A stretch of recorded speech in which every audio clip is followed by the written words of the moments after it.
Yep, new iteration of the Eagles coming up next here. And we got a new iteration of Birds 365 coming up next with Oscar Budejen joining us now from he is the voice of the Eagles and the Phillies and the Phillies. And the Phillies, yeah. So that's great. I'm gonna have to slip a Phillies question in on Oscar. Let's bring him up right now here on Birds 365. Oscar, how you doing, my friend? Great to have you on. Good morning, guys. Johnny Mac, Zander, how are you guys? Great to be here. Yeah, Oscar, good to see you, bud.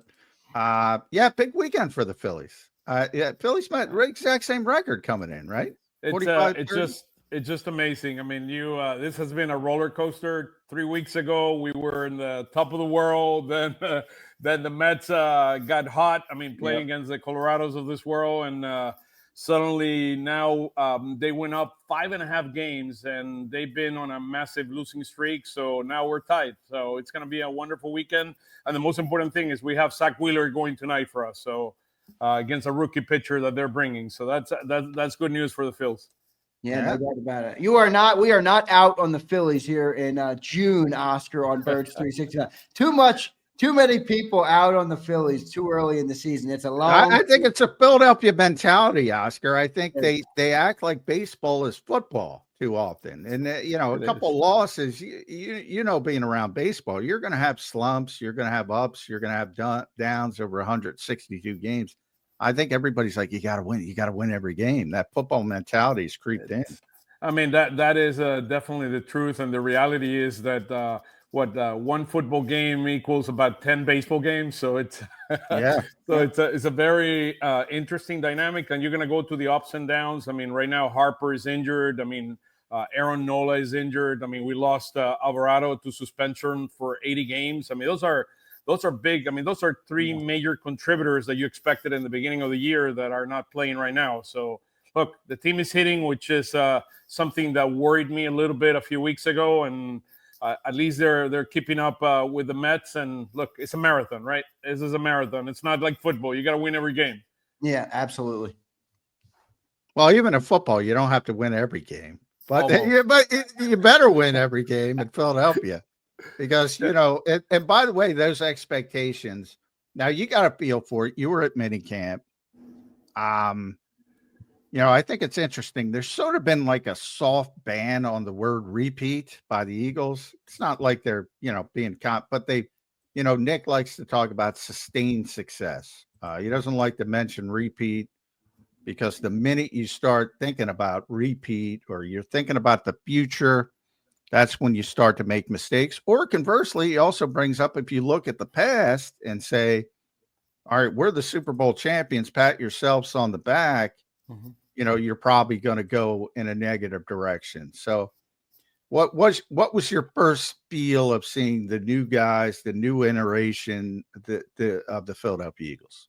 Bottom line, we're significantly younger than we were even last year when you saw a lot of youth. I mean, losing Slay, losing Becton, what he did for this team. I mean, coming in from the Jets. I mean, it's C.J. Gardner-Johnson. I mean, the ins and outs of C.J. Gardner-Johnson. I mean, those are some senior guys leaving and putting a lot of pressure on not only the players, the young players, but also the coaching. And I think that's one of the key things that probably we don't talk enough. I mean, outside of Big, and we know the job that Big has done, but everyone underneath Big Fangio, I mean, the job they've done preparing these kids to be ready for the games, it's been really, really special. I mean, the job at the line, I mean, what we did last year with the cornerbacks, I mean, it's you got to give a lot of kudos. I actually saw Big Fangio last week. I mean, he was at a Phillies game, believe it or not. He loves the Phillies. He loves the Phillies. He loves the Phillies. So he was with his grandsons there at the game, and we had the opportunity to talk a little bit. And look, it's just, and he gives a lot of kudos to a lot of those guys that are underneath him because they really did an amazing job. And look, we expect the same this year. I mean, a lot of young guys, I mean, Macubas of this world, I mean, going up out there and being able to deliver the way we expect them to deliver. And I know you were talking about Blankenship, and I do agree with you guys. He's probably going to be a captain this year. I agree with you, Johnny Mac. And he also needs to take his game to another level in terms of leadership. And My biggest concern, I mean, the schedule. I mean, you look at the schedule from the past couple of years, and this year, it's a grueling. I mean, it's gonna be a grind. Paper, yeah. On It's gonna paper, be it a looks grind. tough. Yeah. Yeah, it looks really, really tough. But look, at the end of the day, it's injuries, right? My biggest, if you ask me, one of the things that worries me the most is the injuries, and particularly how thin we are at the defensive end position. That is one position that I worry significantly. Nolan Smith, I know how much he's grown, both as a player, both physically and as a player, and he's kind of going to grow into a major leader in this team. But his injury, I mean, his last year at Georgia, he lost a lot of games. I mean, he lost half of the season. Even with the Eagles, the first year, he missed a lot of games. I mean, I'm worried. I mean, how thin we are at the defensive end, it's something that worries me significantly. Is that your biggest worry on the team, Oscar, that defensive end position? Yeah, I mean, the youth, I mean, at safety, I mean, that's who's going to be that second safety, and it's going to take C.J. Gardner-Johnson. I think Kelly Ringo is his time. I think he's probably going to step up and be that, but he's not going to be Slay, right? And how does both Q and Cooper DeJean evolve from year one and year two? I'm less worried about that, but they have to kind of take a different role in terms of leading this team. I mean, this is a very, very young team. And look, I know that there are a few free agents out there, and how he's trying to manage the coffer as much as possible because he has to pay a lot of players. But youth is, I mean, particularly on the defensive side, worries me. And who is going to be that Fred Johnson?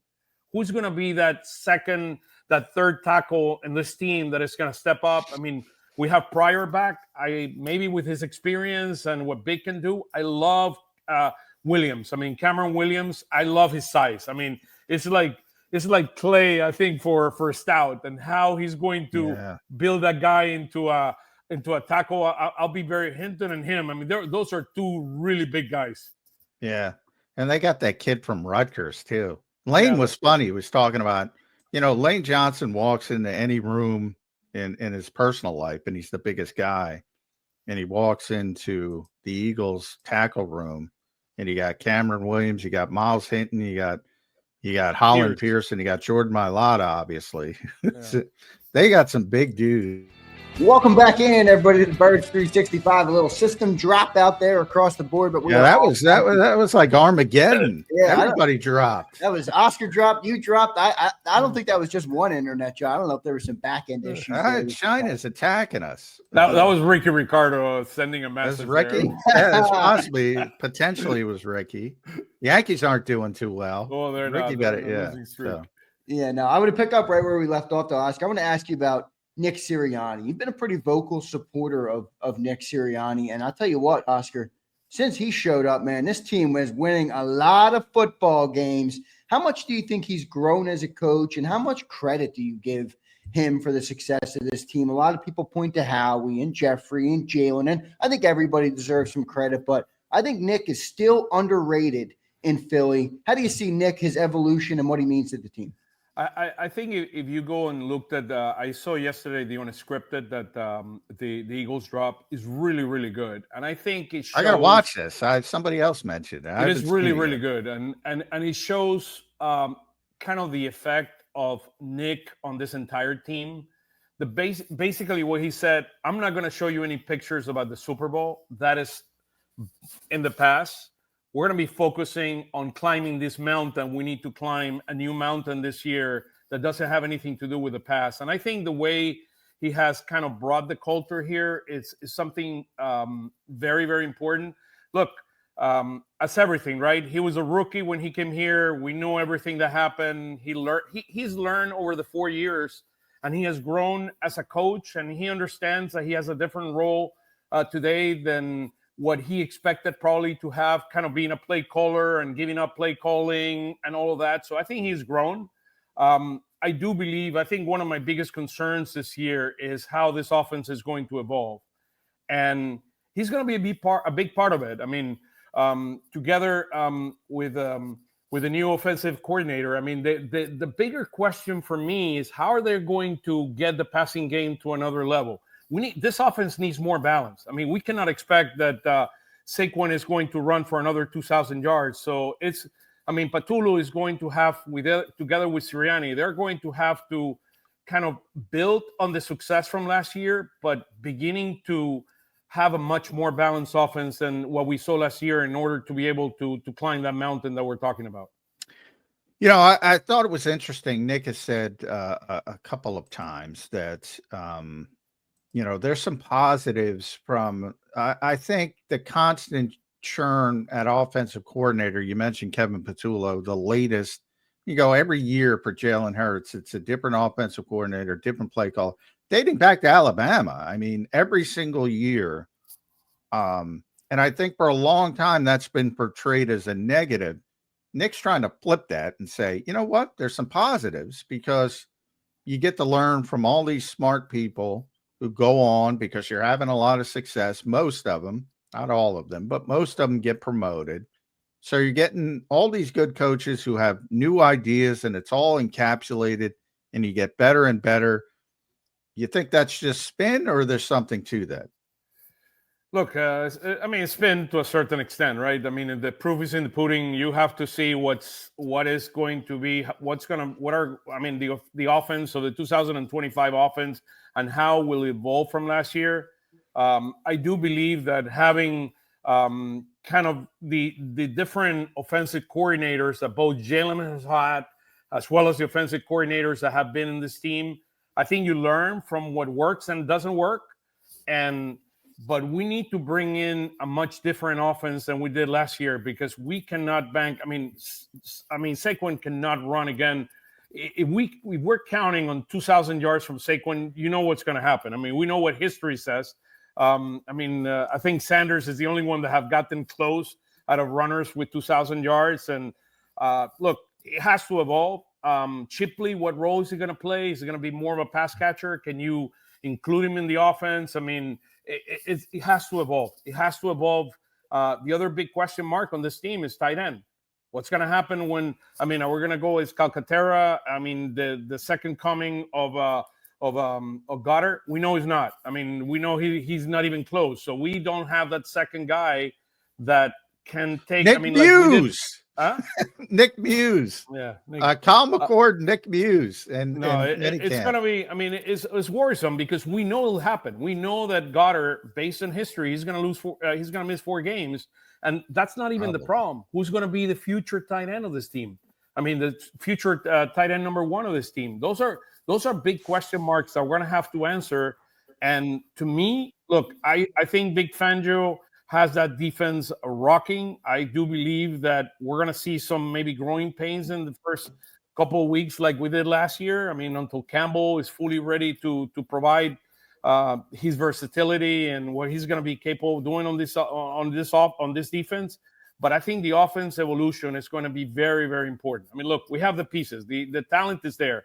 It's more a matter of it's more on Nick and it's more on Patullo to take this next step and take this offense that they've been growing on the last 5 years and bringing the pieces together and kind of evolve it. Because if not, in football, if you don't evolve, I mean, people are going to catch up to you. Yeah, they're going to catch up. If you're not growing, you're dying is basically what's happened there. But here's what I'll say about Saquon. Can I just say one thing about Saquon? And Oscar's right about the history and what has happened to guys who run for 2,000 yards, Barry being the closest. None of them has ever had the offensive line that Saquon has. That's true. That is true. None of them. And Lane Johnson, Jordan Mailata, Landon Dickerson, Cam Jurgens are back. It'll be Tyler Steen probably or Matt Pryor at right guard. I mean, I wouldn't put. I'll say this, Oscar. That's a fair point. That's a fair point. I'm going to make people stop it before I just default to they can, and I have to go against that. They won 16 of 17 games playing the way they played. And until somebody proves to me they can stop it, because remember in the Super Bowl, and you were there and you saw it, Steve Spagnuolo did a great job against Saquon Barkley, but he sold out and the Eagles are throwing the ball wherever they want it. Absolutely. So I'm gonna force somebody to take it away and be effective doing it before I move away from that philosophy. I think the word is balance, right? You cannot be. I mean, Yep. you proved last year that you were able to win, being the 31 offense passing and second offense running the football. The question. I mean, we know that balance. I mean, a better balance, and I'm not talking. I'm talking maybe 30-70 or 40-60 will probably get you there. And look, I think Jalen was waiting until the end to go out. I mean, with his passing game, and it was special, man. Being there in New Orleans, game, man. I can't believe it's still. I mean, I was like in the second quarter, and I said, "What's happening here? Is this real?" I mean, because it's like, everything is a grind. I mean, I remember the games against New Orleans. We barely beat New Orleans in New Orleans. I mean, I was looking at it. I said, like, is this real? I mean, incredible. You talk about the evolution. Yeah, no doubt about it. You talk about the evolution of the offense, Oscar, and when I hear that, I think Jalen Hurts. All right, a quarterback of the football team. What's next for Jalen Hurts in your eyes? Where do you think the evolution, how much of that evolution on the offense that must occur falls on his shoulders? I know you pointed out Patullo and Sirianni, but Jalen is the guy who touches and holds the ball every play. What more do you want to see from Jalen, and how do you think he evolves moving forward? I think it's decision making, right? I mean, we know when you have the football and you're going to throw the football, being able to kind of screen the field and being able to make the right pass to the right player is absolutely critical. I think Johnny Mack is absolutely right. I mean, that offensive line give us so much luxury, both in the running game as well as in the passing game, that look, he needs to take the time and he has evolved. I mean, just as a married man, now that he's evolving as a married man, he also needs to continue to evolve as a player. Look, and Jalen, one thing that I do appreciate from Jalen is he's his worth critic. He knows what he's not doing right, and he works really, really hard at it. So, I mean, at least from that perspective, it is the right thing. But I mean, I'm expecting a much better balance on the offense. I mean, particularly the scheme and how Jalen continues to grow as a passer.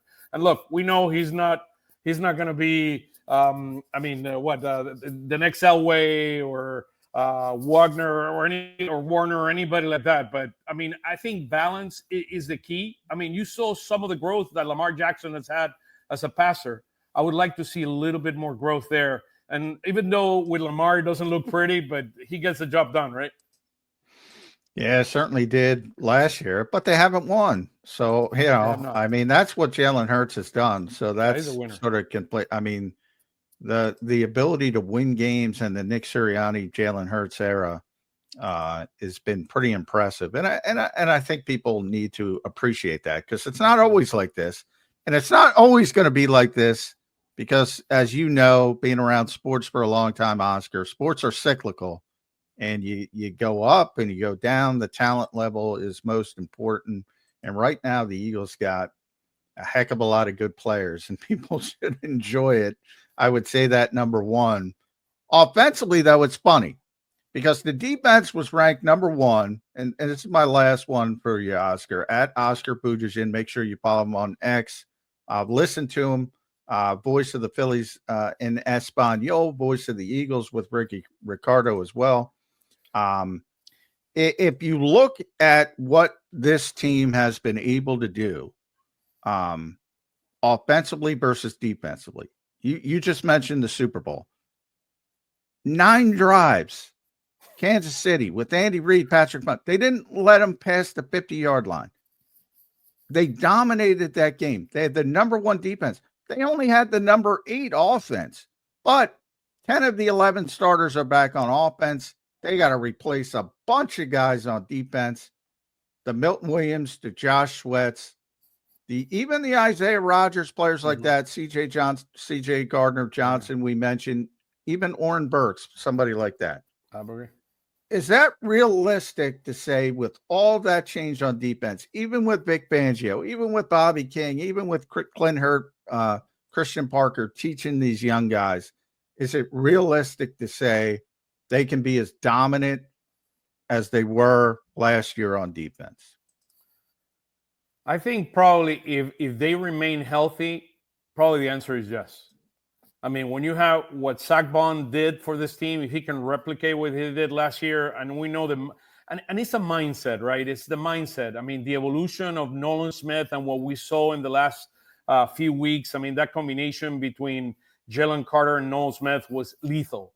Can Jordan Davis take it another level? I believe, I mean, we look how fitted he is. Hopefully he can take it to kind of the next step. But I do believe it boils down to health. If we are healthy, I think we have the coaching, we have the talent to be able to replicate, at least on paper. The bigger question, I mean, to me, the two bigger questions this year are schedule, the toughness of the schedule, and injuries. Because, look, if one of those guys goes down, one of those guys that we just mentioned, or Jalen, or Nolan Smith, or Hunt, I mean, who are going to replace? What are going to be the guys that are going to replace them? And you look at last year's team, there was a lot of guys who stepped up when needed on that team. I mean, even Isaiah Rodgers, you brought up Fred Johnson earlier. It's a good point, Oscar. Burks. Burks. Exactly. Yeah, Burks was tremendous in the playoffs. Yeah. Yep, it's true. It's really good. Good. Special is special. It was a special season. Special is special. It was unbelievable. No doubt about it. Oscar, by the way, I'll ask you this question. Was that the best Eagles you guys have ever seen? The best? Oh, yeah. Certainly for me, man. I'm younger, but that was certainly my best I've ever. Yeah, it's the best team I've ever covered. And I've been covering football for too long. 20 I go back to the Buddy Ryan era, so trust me. 25, 30 years. That's the best team I've ever seen in person. I still say the 2007 Patriots are the best team, and they didn't even win. They didn't even win. Incredible, guys. Yeah. Last question for me here, Oscar. I'm going to put you on the spot. It's going to be a tough one. All right. I want you to think NFC title game. Over, under, push. Will the Eagles go further than the NFC title? Will they not make it to the NFC title? Or will they get to the NFC title and that will be the end of the road? I understand it's a tough one. What do you think, Oscar? Look, I'm more worried about the AFC than the NFC. How about that? Look, I do believe, I predicted, or I'm going to be predicting that it's going to be Ravens versus Eagles in the next Super Bowl. Okay. Look, I'm a guy that thinks positive. You got to bring positive vibes, and I do believe this team has a real chance to be there at the Levi Stadium next year and playing for that Super Bowl. So, look, I think we're going to lose potentially 4 or 5 games during the season. I do believe that it's going to be real. I think the beginning of the year is brutal. The first Rams, 4 games are tough. Rams. We got to go to Tampa. Again. Man, Tampa, hot. House of Horrors. Tampa and hot, because that is primarily part of the reason it is so hot down there. We're going to be there and looking at that team. I hope they're better fit. I think one of the things that I saw last year in training camp was Nick Sirianni asking the guys to run a little bit harder. They're going to have to run even a little bit harder this year than last year to be able to sustain that heat down in Tampa. So, yeah, you just hope it's not humid. You just gotta hope the weather forecast breaks your way. But you're right about Tampa. Tampa in September can be brutal, and it certainly has been some bad luck for the Eagles there. But Oscar, great debut. We're going to ask you back, unfortunately for you. Oh, my God. It's a real pleasure, guys. I'm a fan of the show. I look forward to see you soon. And if you guys come to the Phillies game, just let me know, guys. Absolutely. Yeah. Oscar, thank you, man. Make sure you guys follow him at Oscar Budejen and listen to him for Voice of the Eagles and the Phillies in Espanol. Oscar, thank you, sir. Thanks, bud. Take it easy, guys. There you go. Great stuff there from Oscar Budejen. A great debut. By the way, Nick Sirianni's going to find you both for talking about, stay in the moment. Man, well, no repeat. Guess no what, repeat. Nick, you ain't my coach. All right. You're the coach of the team. Worry about the squad. I'll do what I got to do, Nick. John, that was a great interview, man. I don't know what the heck happened. I've never seen the internet do that. I have never seen a bad connection.